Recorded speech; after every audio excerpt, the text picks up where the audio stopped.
So last week, an ex-user tweeted this: I think 100 men could beat one gorilla in a fight. Everybody just gotta be dedicated to that shit. Without a weapon, of course. Ever since that tweet or post, there has been over 20,000 comments and opinions on both his account and other ex accounts that copied the post. 44,000 retweets, 290 million views, 300,000 likes, and even news anchors on radio and TV are giving their 2 cents. This post has also filtered into TikTok and Facebook. So far, everyone is talking about it. I've read some of the opinions, gave mine, argued on the logics, watched a couple of YouTube videos discussing the topic, though a lot of them are pure garbage. But then I found Dylan Page. After watching his analogy, I think he has the best argument so far. In this video, I will react to his arguments, let you know where I agree and where I disagree with him. Stay tuned. Okay, like any fight taken seriously, let us compare the stats. In our right corner, from the lowland tropical forests of Central Africa, we have Mr. Gorilla.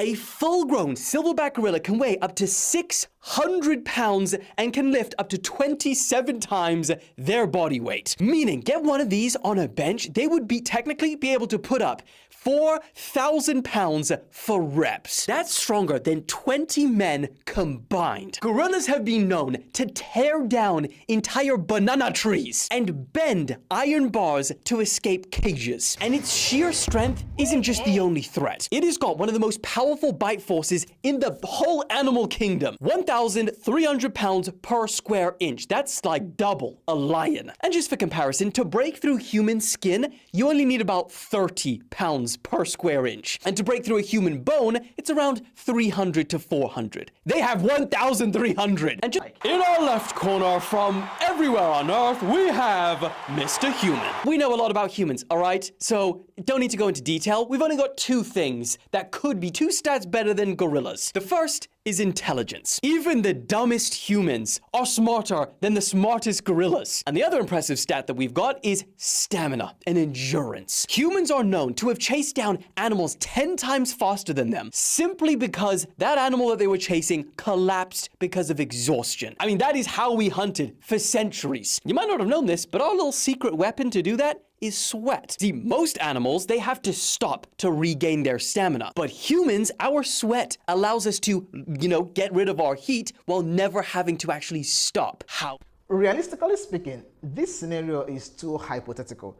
And considering that in a real world situation, a lot of factors will play out to influence the outcome of this fight or ambush or whatever it is. Like, what is the motivation for these 100 guys that would make them consider losing their lives fighting this wild animal with a killer instinct?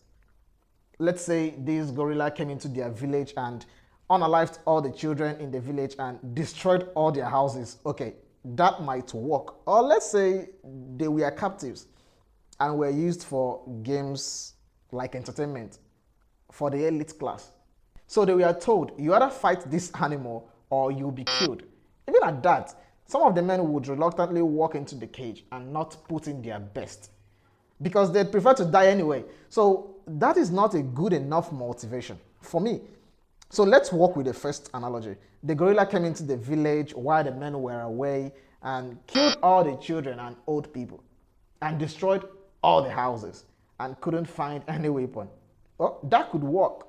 But for reference, I'm probably about, okay, being generous, I'm at least 6'3", but it's 6'2", all right. So for reference, 6'2", so a gorilla would be like, round about here. But then standing up, which they rarely do, but they do, they can be about 6 foot. So then, yeah, maybe about here, Again, reference 6'3", roughly. Okay, ground rules, let's fight.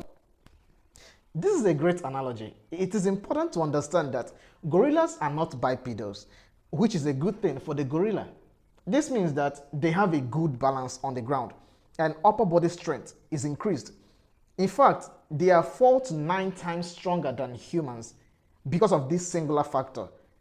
And standing on 4s makes them much harder to topple over than humans that stand on 2s. Round one. The 100 men, they fan out and they create like a circle around the gorilla. He beats his chest and you hear 100 simultaneous gulps. The gorilla launches forward and pushes 500 pounds of mass with his quad strength that can push him 25 miles an hour. And first contact is made. The gorilla slams into the first line of men. His grip strength alone shatters the first man's arm as he is flung into the air like a rag doll. Another guy takes a backhand swipe, that caves in part of his skull. Around 10 to 15 men try and tackle the gorilla, but it is useless. Their combined weight isn't enough to restrain him. He thrashes violently, and his dense bones and his thick torso make it impossible to pin him down. Blood is spilled, limbs are broken, and things just look hopeless for humans. I like this part, specifically because this is the only way that the humans can actually get this animal tired and fatigued. Gorillas, just like every other powerful animal, has only burst strength that is very deadly and lasts for a short while, like 60 seconds. But this 60 seconds is already enough, more than enough, to take out like 20 men from the fight.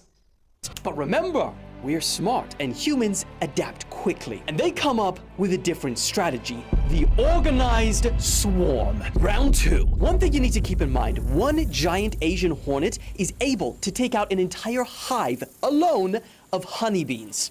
Honeybees. But you know what the good old sweet honeybees do? Dozens of these bees surround a hornet, they dogpile it, and then they start vibrating to raise the temperature to about 45 degrees Celsius, and they cook it alive. See where we're going here? And because humans actually, we know that we couldn't do any damage by punching or kicking it, they quickly come up with a different plan that doesn't need that method. You see, after taking out 15 to 20 men, the gorilla, with each punch and with each smash, its heart starts to beat faster. His fast twitch muscle fibers, which are meant for explosive movements, well, they start to weaken. His hits become less powerful. His movements start to slow as lactic acid starts filling his muscles. Because remember, even the most intense fight between two silverback gorillas, alpha males, they maximum last 2 minutes. Maximum.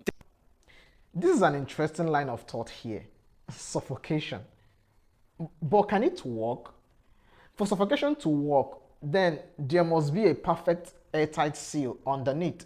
Like the honeybees are uniformly shaped and have a wax that acts like a glue, closing the gaps between one bee and the other to form a seal that can trap carbon dioxide. So people who die in crowd crush usually die due to compressive asphyxia. This is lack of oxygen due to chest pressure, not actually due to carbon dioxide accumulation, which is what Dylan is theorizing. 80 men can only suffocate this gorilla underneath if they can somehow break 1 or 2 ribs to collapse the rib cage and lungs, making breathing difficult. The humans, they start seeing this slowing gorilla, and immediately 30 men coordinate to dogpile him. They aim for his back, trying to drag him down. Some climb him, others decide to grab onto his legs, his little legs. And that leg move proves crucial because as the gorilla is stumbling around, he steps and falls on his face. And once he's down, they all see this and they react. All the remaining surviving men jump on him. It is true that gorilla has a shorter endurance than humans. At the start of this fight, the gorilla goes full attack mode with its burst explosive strength. But this energy lasts only about 60 seconds. Then it begins to fatigue. But that doesn't mean that it is completely tired. It switches from an attack mode to a more reserved mode, high intensity combat, which can last longer than 5 minutes. In the reserved mode, it stops attacking and sits back and waits for you to come to it. Then it grapples, slams, and bites. Let's not forget that a gorilla on its fours can also kick. Though its kicks are not as powerful as that of a horse, but it is enough to push like 10 men down at the same time. So imagine a bulldozer pushing through a banana plantation, something like that. So in this reserved state, the gorilla can buy itself enough time to regain its strength for another section of burst attacks. It is theoretically impossible for a pile of men to form an airtight space, especially in that situation of high tension and adrenaline. Airtight space is the only way to trap enough carbon dioxide that can suffocate such a large beast. Remember that this animal have a much larger lung capacity than humans.